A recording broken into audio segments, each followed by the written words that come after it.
السلام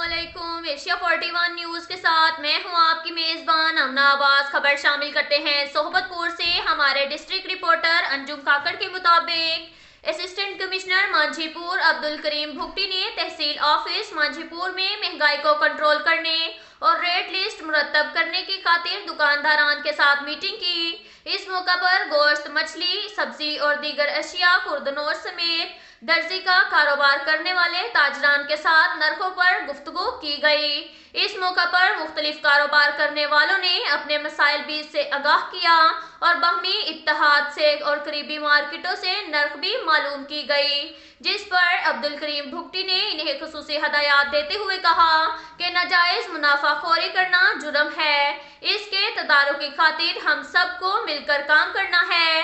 اس موقع پر نائب تحصیلدار محمد امین، قانون گو سوالی خان مینگل، اسسٹنٹ سکندر علی لانگو، ہندو جنرل پنچایت کے صدر سترام داس اور دیگر بھی موجود تھے۔ اب تک کے لیے اتنا ہی کافی ہے، ملتے ہیں اگلے بلیٹن میں، ہمارے ساتھ رہیے گا۔ اللہ حافظ۔